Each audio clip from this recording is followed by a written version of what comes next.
Rain fell hard on the metal roof of the small house. The sky was dark, the wind cold. Commander Riven sat alone inside, sipping hot tea. His house was quiet, just him, his old books, and the sound of thunder. He had once been a soldier, fighting in faraway wars. Now he lived in peace, far from the noise of battle. Then came the knock, soft, weak, almost too quiet to hear. Riven stood and walked to the door. He opened it slowly. A tall figure stood in the rain, a woman. Her silver cloak was torn, soaked with water. She held something close to her chest, a small bundle wrapped tight. Her eyes were wide, glowing softly. Not human eyes. She was alien. Before Riven could speak, the woman dropped to her knees. "Please," she said, her voice shaking. "Please, marry me." Riven stared, confused. "What?" She looked up, desperate. "I don't need love. I don't need home. I only need safety, for my child." She unwrapped the bundle in her arms. It was a child. A little boy with pale blue skin, small horns, and tired eyes. The boy coughed, weak and cold. I'm a widow," she whispered. "Under my people's law, I must remarry or they will take my son. I have no one. You're human, that's enough. Please, just say yes." Riven didn't move. He didn't speak. Rain poured harder. The child shivered. Finally, Riven said, "Come inside." He led them to the fire and gave them towels and dry clothes. The woman held the child close, sitting near the warmth. Riven watched her carefully. She was beautiful, different, but beautiful. Her skin was soft purple, her eyes bright like stars, and her hair long and white. But her body was thin, tired, hungry. He handed her a cup of warm water. "What's your name?" he asked. She looked up. "Soraya." "And the boy?" "His name is Kale," she whispered. "He's all I have." Riven sat across from them. "You said they'll take him?" She nodded. "Widows are not allowed to raise children alone. The law says I must marry again or surrender him to the state." "What happens if you don't?" Soraya's hands shook.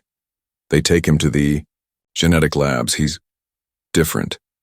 His father was not from my species. They say his blood is unstable. They want to test him." Riven looked at the child who now slept softly beside the fire. "You want me to pretend to be your husband?" "Yes," Soraya said. "Just for the record, one signature. Then I'll leave if you want. I'll never ask for anything more." Riven looked away, thinking.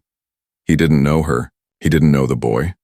But something in her voice, something in her eyes felt real, honest, desperate. He had seen eyes like that on the battlefield, people begging for one last chance to live. That night, Riven gave Soraya his bed and took the couch. He watched the storm outside. What was he doing? She was a stranger, an alien, but her voice still echoed in his mind. "Please, marry me." He wasn't sure if it was crazy or brave. The next morning, Soraya stood near the table, holding Kale close. Riven looked at her. "I'll do it," he said. "We'll go to the records office. We'll say we're married." Soraya's lips parted. She looked shocked. Then she bowed her head. "Thank you. I will never forget this." Kyle opened his eyes, looking at Riven. He smiled. Riven smiled back. But outside, across the hills, a black hover bike stood hidden among the trees. A tall figure watched the house through glowing red lenses. He tapped his communicator. "Target located," he said. "The widow has made contact with a human." "Proceed?" came the reply. "Not yet," the man said. "Let's see what this human really wants." Riven had been many things in his life: soldier, engineer, survivor, but never a husband. Now, as he stood in line at the local record station with an alien widow and her child beside him, he felt like he had stepped into someone else's life. Soraya stood straight, her silver hair tied back, her arms wrapped protectively around little Kale. The boy leaned his head on her shoulder, his skin pale, his breath slow. "You sure you want to do this?" Riven asked quietly. "I don't want to," she replied. "But I must." He nodded once. "Then let's do it right." The alien clerk behind the desk stared at them. "Species mix?" he asked. "Human and Zalari," Soraya said, her voice calm. The clerk raised a brow. "Uncommon, but legal." He clicked a few buttons. "Do you wish to register the human male as your bonded mate?" Soraya looked at Riven. He gave her a small nod. "Yes," she said. "For protection. For the child." Kyle looked up and held onto Riven's coat gently. The clerk printed a thin silver chip and slid it across the counter. "Marriage confirmed," he said. "Temporary approval. Full verification in 3 days." Soraya's face froze. 3 days? Standard law. A team will visit your home to verify cohabitation and intent. If rejected, custody of the child returns to the state. Riven clenched his jaw. "They're coming to check if we're really married," the clerk shrugged. "It's policy." As they stepped outside, Soraya whispered, 3 days, and they'll look for any lie." Riven looked down at Kale. "Then we tell the truth. We protect him. Whatever it takes." Soraya looked away. "They won't just ask questions. They'll scan my records." Riven stopped walking. "What's in your records?" She didn't speak at first. Then, slowly, she said, "Things I never wanted anyone to know." Back at the house, Riven made food while Soraya sat on the floor with Kyle. The boy was quiet, too quiet for his age. His eyes were tired, his energy low. Soraya placed her hand over his chest and closed her eyes. A faint golden light passed between them. "What are you doing?" Riven asked. "Stabilizing his blood," she said. "It mutates when he's scared or sick. If it shifts too far, he'll collapse." "Is that why they want him?" She nodded. "His father was a hybrid, half-military breed. I didn't know until after the war." Riven sat down across from her. "What happened to him?" he asked. She paused, then said, "He died in a prison ship, not for crimes, but for refusing to let our son be taken." Riven stared at her for a long moment. "You've been running ever since?" Soraya nodded. "From bounty hunters, from lawmen, from my own people." Riven looked at Kyle. "He's just a child." "They don't see a child," she said bitterly. "They see a lab sample." Suddenly a sharp beep rang through the room. Riven's old war scanner lit up. Someone was nearby. He rushed to the window and scanned the trees. "Someone's watching," he said. 100 meters out. Soraya froze. "How did they find us so fast?"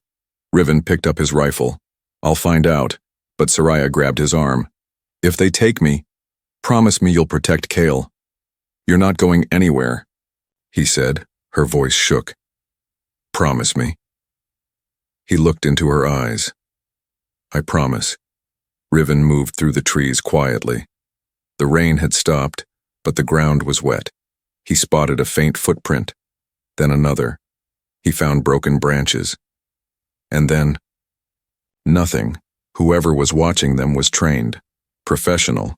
They wanted to be seen, then vanish. He returned to the house, eyes sharp. "They're testing us," he said. "They want to see if we panic." Soraya's hands were shaking. "It's only day 1. What will they do next?" Riven looked at her and said, "Whatever it is, they won't break us." Inside the house, Kyle coughed again. Soraya held him close. "I don't care if they scan my blood. I don't care if they expose my past. I'll face anything," she whispered. "But if they take him..." Her voice broke. Riven sat beside her and placed a hand on her shoulder. "They won't." She looked at him. "Why are you helping us?" He paused for a long moment, then he said, "Because I've seen too much being taken from good people." He looked at Kale and added softly, "It ends with me." But deep in the dark forest, the red-eyed figure reported back. "She's hiding." Something, he said. And the human? Too calm. Trained. Ex-soldier. Wait. Watch. Report again tomorrow. Day 2 began before the sun rose. Commander Riven was already awake, sitting at the table with old war files open. He wasn't reading them for memory. He was reading to prepare. Soraya came into the room, holding Kyle, who was breathing shallowly. Again. He didn't sleep much, she whispered. Riven looked at the child. The medicine we have isn't enough. He needs something stronger. I used to make stabilizers from energy gel, she said, but the ingredients are rare. Riven nodded. I know someone who might have what we need. They traveled to the lower district of the colony. The place was hidden, crowded, and full of strange tech. It was where ex-soldiers, smugglers, and forgotten scientists lived. Inside a small tech shop, an old alien leaned over a counter. One eye was robotic, the other was sharp and alert. Riven? The alien growled. Didn't think I'd see your face again. Still selling medstims, Grell? Riven asked. Depends who's asking, the alien replied. I need genetic stabilizers, the kind you don't list. Grell's eye narrowed. That stuff's expensive. Why? Riven stepped aside. Soraya entered with Kale in her arms. Grell stared at the boy, then his face changed. Solari hybrid, he said. Half-mil strain. Dangerous blood. Not dangerous, Soraya snapped. Just rare. Grell smiled. To you, maybe. But to the right buyer, that boy's worth a fortune. Riven stepped forward. We're not selling. Grell chuckled. I wasn't talking to you, soldier. I was talking to her. Soraya stood tall. He's not for sale. But Grell wasn't finished. Listen. You want the medicine? I want a deal. You give me a sample of the boy's blood. Just a sample. In return, I'll give you everything you need. No, Riven said firmly. Grell leaned in. You don't have to say yes now. Think about it. His blood could save hundreds of lives, just a few drops, and it might buy your son more time. Soraya looked at Kale. The child was pale and weak. For a moment, her eyes softened. Riven grabbed her arm gently. There are other ways. She looked torn, then said quietly, Let's go. Back at home, Kale lay on the bed, asleep. Riven paced the floor. He was testing you. I know, Soraya said. He knew you'd consider it. I said no. But you wanted to say yes. She didn't deny it. I'm a mother, she whispered. I'll do anything for him. Riven knelt beside her. And that's why we won't make that deal, because someone will always ask for more. First blood, then the boy. Soraya clenched her fists. If I lose him, nothing else matters. You won't, Riven promised, because I won't let it happen. Later that night, Soraya stood on the porch. Rain fell lightly, tapping against the roof. She closed her eyes and let the wind touch her face. Behind her, a voice spoke. You still don't trust him? She turned. It was the man with red eyes, the one from the forest. He stood at the edge of the porch, calm and still. Soraya's breath caught. Who are you? I work for the Enforcement Bureau, he said. They know you fled your sector. They know what your child is. She backed up. Then why haven't you taken us? Because the Bureau has another offer, he said. Turn the boy over voluntarily. In exchange, they will not arrest the human. Her eyes filled with shock. You'd punish him? He forged a marriage to hide a genetic weapon. He's not a weapon. The man's voice didn't change. Decide before the sun rises, or we take both of you. Riven found her crying in the corner of the room. She told him everything. He was silent for a moment. Then he stood. We go dark tonight. What? We leave this colony. There's a station 2 systems out, an old human shelter. I know the way. But we only have one more day left, she said. What if they approve our bond? They won't, Riven said. Not after that message. They're stalling for time so they can take Kale legally. Soraya looked at her son, then at Riven. Then let's go, she said. He gave her a look. You're not afraid? I am, she replied. But not of running, only of what happens if I stay. Outside, far in the shadows, the red-eyed man sent another message. The human won't cooperate, the woman has chosen to flee. Activate bounty. Dead or alive. Darkness fell over the colony as the last shuttle left the skyport. Riven guided Soraya and Kyle through a hidden tunnel behind his house. It was once used during the war, now forgotten and filled with dust. The child clung to Soraya's chest, weak but alert. Soraya whispered, "Will this tunnel take us off-world?" "No," Riven said. "But it leads to the old hangar. Sector. There's one ship left there. Mine." She looked at him in surprise. "You still have a ship?" "I never sold it," he said. Didn't know why. Until now. The tunnel opened behind a storage unit. Rusty chains, frozen fuel tanks, broken bots. But in the back, covered in a dusty tarp, was Riven's old star runner, the Sparrow's Edge. He threw off the tarp and began unlocking panels. Soraya stared at the ship. "Can this even fly?" "Barely. But it'll run fast enough to get us." To the black expanse, she blinked. "That's pirate space." "That's free space," he corrected. "No laws, no bounties. Also, no safety."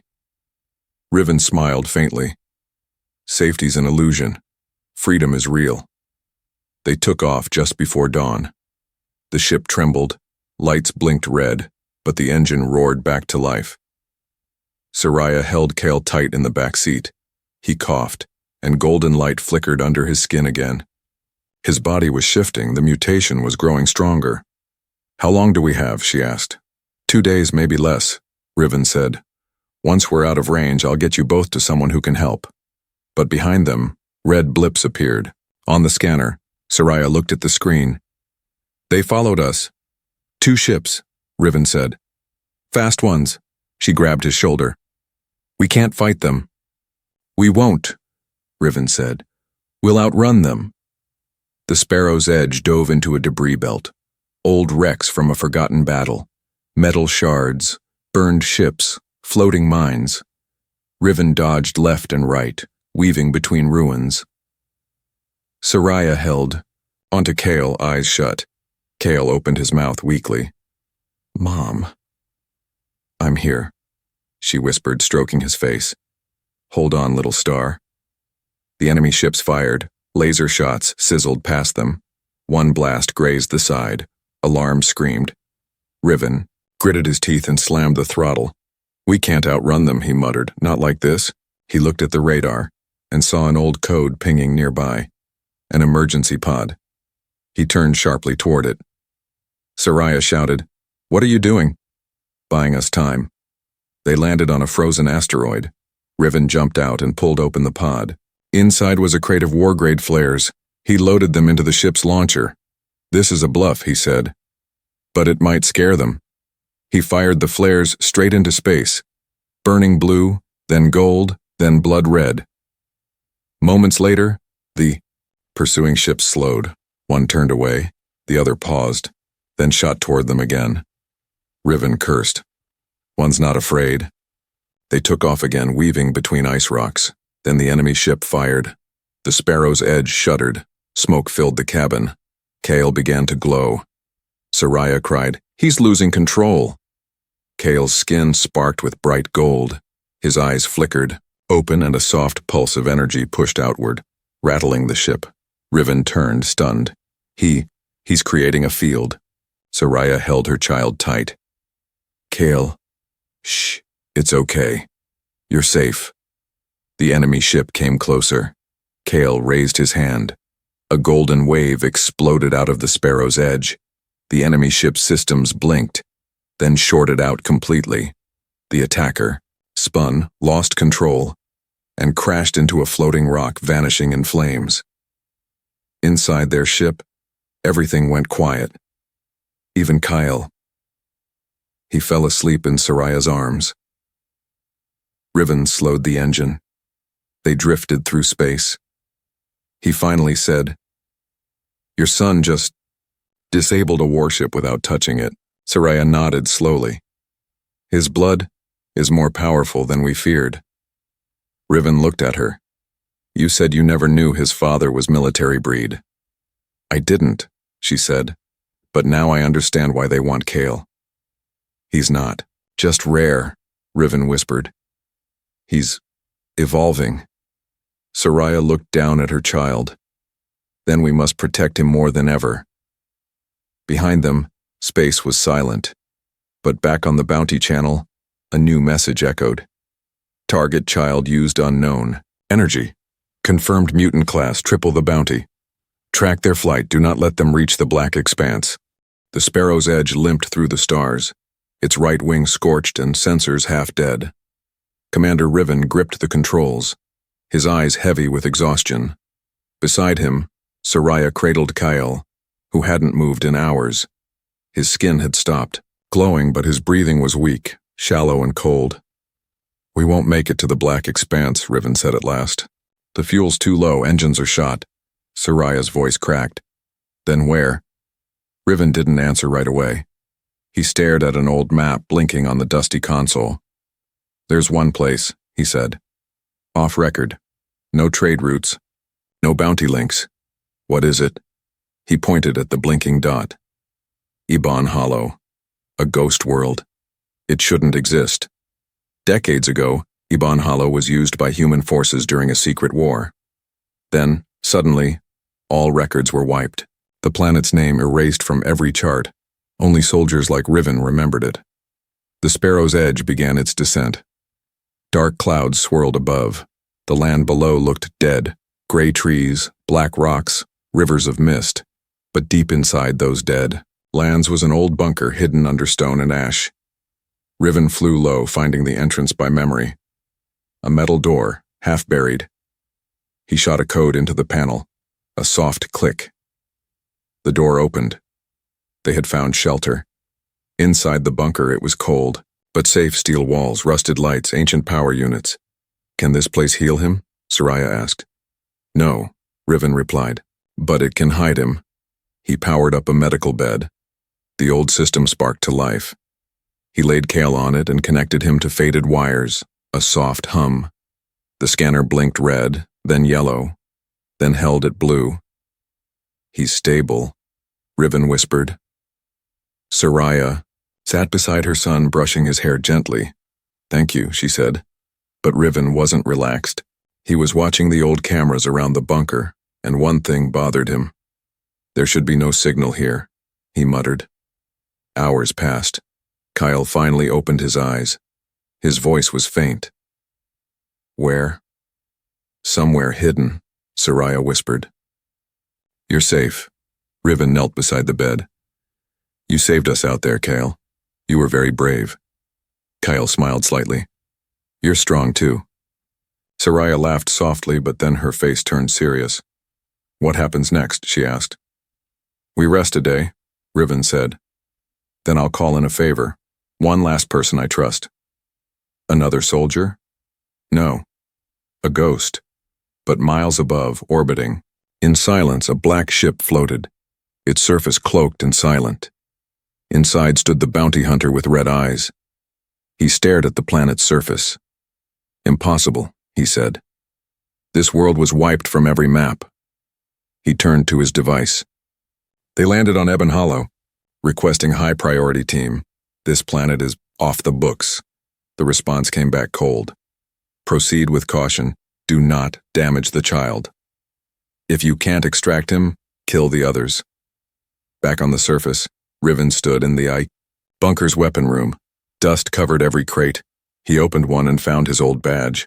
He wiped it clean. "Captain Class, Earth Resistance Command." He placed it on the table, then loaded his rifle. Later that night, Soraya approached him. The bunker lights were dim. "You've done too much for us," she said. "You're not just anyone anymore," he replied. "You're my responsibility." She looked down. "But it's not just kindness, is it?" Riven hesitated. "No," he said. "You matter to me." More than I thought possible. Soraya stepped closer. Then we protect what matters together. Suddenly, a warning light blinked on the console. Riven ran to it. Unregistered energy spike, he said. He flipped the camera to the surface. A dark shape was approaching from the sky. He saw it land. Silent. No lights. Then shapes began to move. 3 figures, tall and armored, walking toward the bunker. They're here, Riven said. And they brought hunters. Inside the bunker, Kale opened his eyes again. He sat up slowly, then whispered, "They're coming." Soraya turned in fear. "Kale, how do you know?" "I hear them," he said. "They're angry." He touched the bed. A soft light spread from his hand. The power in the bunker surged. Lights brightened. Walls hummed. Even Riven stepped back. "He's charging the system." Kyle stood up. "Hide me," he said. "I can't stop them yet." Soraya kissed his forehead. "We'll protect you." Riven loaded his weapon. "They're coming through the stone." And just as Kale hid behind the steel door, the ground above them exploded. The hunters had arrived. Their footsteps echoed down the metal hallway, but they didn't know. This was Riven's battlefield, and he was ready. Booming footsteps echoed through the bunker walls. Dust fell from the ceiling. Lights flickered. Riven crouched behind a barricade he'd built just hours earlier. His rifle was loaded. His breath steady. Beside him, Soraya held a plasma dagger in one hand. Her other hand pressed against the steel wall, feeling the vibrations. "They're getting closer," she whispered. He nodded. 3 of them. Heavy armor, meant for killing, not catching. "And Kale?" she asked. Riven looked back at the sealed room. The boy was hidden in the old cryo chamber, its energy shield newly activated by his strange powers. "If they get past us, he's gone," Riven said. "We stand. No retreat." Above them, the enemy commander scanned the corridors with glowing red eyes. 2 life signs, he said to his team. Adult human. Female Zilari. Child is hidden. Another bounty. Hunter grinned. "Should we go loud?" "No," the commander replied. "They were soldiers. They'll expect that." He turned on a small black orb and released it into the air. It hovered, silent, then burst, sending thousands of tiny drones down the ventilation system. Inside the bunker, Soraya heard it first. A soft buzzing, like insects, but sharper. Cold. Riven looked up. "Infiltrator swarm. They'll find Kale. Not unless we stop them first." Riven opened a control box and rerouted power. Sparks flew. Metal groaned. Then he flipped the switch. A low hum roared to life. Blue light filled the hallway. Old defense systems reactivated. Laser walls sliced through the air. One drone touched the light and vanished in a puff of smoke. Soraya turned to him, eyes wide. "You still remember how to fight like this?" Riven smirked. "I don't forget the ugly parts." The first bounty hunter stepped into the laser trap. Too fast. He dodged one beam, then his foot triggered a floor plate. Electric charge blasted through him. He fell, screaming. His suit short-circuited. The second bounty hunter fired wildly. Riven rolled out, aimed, and shot once, direct hit to the helmet. The body crashed into the wall and didn't move. Only one was left now, the red-eyed commander, and he was already inside. Soraya lunged with her plasma blade. The commander grabbed her wrist mid-air and threw her into the wall. Riven fired, but the red-eyed man dodged fast, too fast. He moved like a ghost, a trained killer. "You can't protect the boy," the hunter said, voice calm. "You're not getting past me," Riven growled. "I already have," he whispered, and threw a black dart behind Riven. It flew straight toward the cryo room door. Riven dove and caught it midair. His fingers burned, but the chamber stayed sealed. The commander's calm face turned cold. "You're a stubborn man." "I made a promise," Riven said. Then he pressed a button on his belt. The floor under the commander gave way, an old trapdoor from the war. The bounty hunter dropped, roaring, down into the old waste shaft. Gone, for now. Silence. Smoke in the air. Only 2 bodies remained behind. One fled. One fell. Soraya limped to Riven's side, bruised but standing. "You did it," she breathed. Riven didn't answer. He was looking at the cryo door. It was slowly opening. Kale stepped out. He wasn't glowing. He wasn't weak. He looked calm, quiet, a little older somehow. "Are they gone?" he asked. Soraya ran to him and hugged him tight. "They're gone," she said. Kyle looked at Riven. "You kept your promise." Riven kneeled. Always. But in space, the bounty channel glowed again. Squad down. Commander missing. Human is dangerous. Child evolving faster than expected. New orders. Terminate the human. Recover the child. The mother is now considered expendable. Send reinforcements. That night, Soraya lit a small fire in the bunker's old hearth. Riven stood beside her, armor scarred and dirty. "We can't hide anymore," she said. "No," Riven agreed. "They'll never stop coming." "Then we move again?" He shook his head. "We fight smarter." He reached into the old chest and pulled out a sealed envelope. She stared. "What is that?" "A name," he said. "Of the only person I trust, left in the galaxy." Soraya leaned closer. "A scientist. Human. Once a friend of mine. If anyone can help Kyle understand his power, it's her." "Where is she?" Riven looked up through the broken ceiling. "On a world even more forgotten than this one." Soraya held Kale's hand. Then she looked at Riven. "Where you go, we go." He smiled faintly, and together they made a vow. Not just to run, not just to hide, but to fight for Kale's future. The stars above the ruined bunker faded behind the rising twin suns of a new world. The Sparrow's Edge, scarred, patched, and still alive, roared once more across the stars. Inside, Riven sat at the helm.